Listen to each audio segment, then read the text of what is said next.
Sunday, back out here. Got the heat on. Just turned the main heat on over there. See them open. So, but I'm only on here like 5 minutes, so it's gonna be a little while before I warm up. Today, I'm going back over this. There's another area that high spot developed from all the times working on the line. So I'm gonna skim this, go back over this line on the bottom, then we'll go back over this fender again. So, like I said, some areas developed from all the things we had to do to it. So, okay. This is how far we got. Got down there done. The edge of the line is still exactly the same. Just underneath it got nicer. Where it actually, see, just hits it, and then it has like a radius to it, and then down. Got that a little smoother.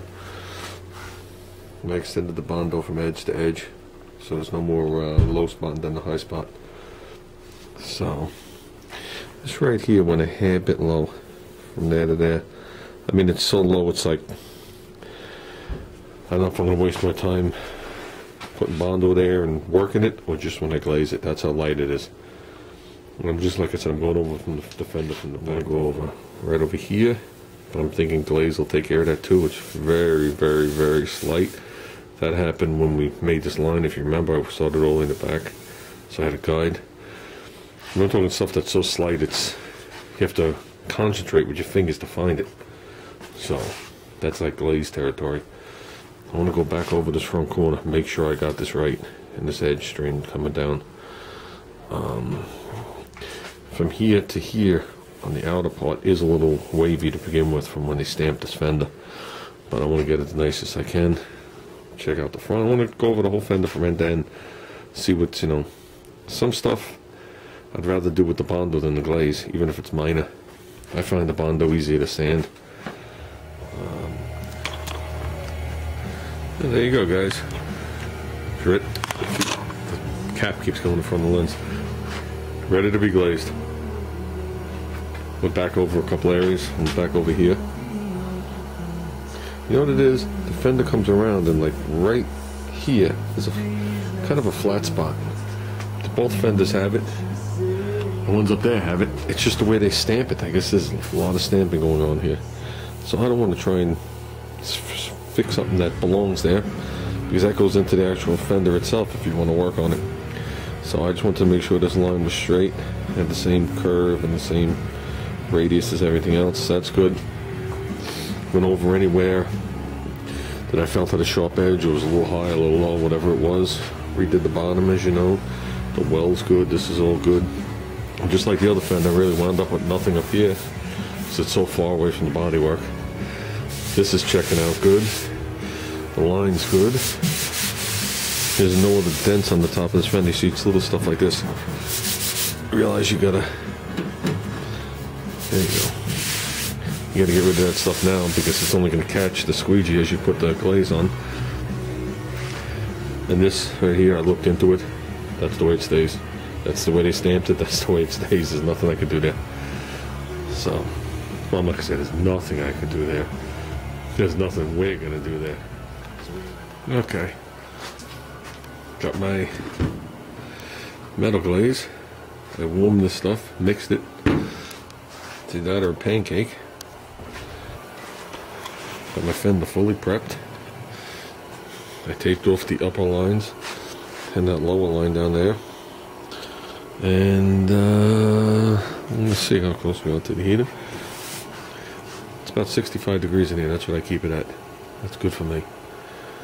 So if I leave that little heater running, it'll get a lot hotter. If I close the hole in the roof, it'll get a lot hotter. So I'm going to see if I can glaze the main section in this in one shot. Not really worried about the well. So let's see what we get. Well, guys, I guess every once in a while you come up short. I came up short. I wasn't trying to do down there. I was just trying to do from here to the front minus the well, up to the well. So after I smoothen the well, I'll do the well as a swipe. That's the only way I could do it. Or else there'll be so much going on there, I'll never get it straight again. So Looks like I got a decent amount on, you know, the correct amount. Some parts are thin, some are a little thicker, I guess. But, yeah, we'll remix for the front as soon as that sets. Oh, the fenders and glaze. Good, bad, or indifferent. I hate spreading this stuff. Minus the well. And that bottom. I did this. Came around the bottom there. You know, very watery, very hard to deal with. Very, very hard to deal with. And you're trying to put it on as flat as you can because you're trying to sand it flat, and that doesn't work for me. So, to me, it's just more block sanding. So, with the amount you see on there, this is what I'm going to block sand. Then I'll swipe the well. Then I'll do the bottom. And then the top. But, I guess that's it. Wait for it to skin just a little bit and I'll get this thick line off. Wheel wells definitely cause a challenge, or create a challenge, at least for me. They just get in the way of everything. Okay, this is it for today. I glazed it. I went over it quickly to knock over the high spots. You can still see some low spots to get, but to make it workable flat. After this, I'll clean it down, I'll give it a guide coat, and then I'll just start blocking it. But you gotta make it realistically flat before you start blocking it. And if this is out here, I put a guide coat on it, I sand it to here, then I sand this to here, it's still not even, so might as well make it realistic and guide coat it multiple times. Then we'll finish it off with the slick sand. But yeah, you know, I had to get the bigger stuff off and make it relatively, you know, flat across. And we'll do the bottom as a separate deal and the bottom as a separate deal. So, in the well. But it's nicer to see it in one color like that, because all the multiple colors throw off what you're actually doing when you stare at it. It's nice to see it as one color. I'll tell you, I'm so used to looking at these fenders like this, all the other ones don't look right to me anymore. This looks right. It looks proportioned. It didn't look proportioned before. You know? Just, the front just seems too long. The back just seems too short now. So, that's it, guys. I'll be back on this thing tomorrow afternoon. I'm not going to work on it in the morning, because I don't want them to do blood work on me and tell me I got a high polyester level in my blood or something, or they're gonna wean me off resins. So I might come out later on today, because I know, like I said, my son's friend's coming over, so I might wander out here later. But if not, this is it.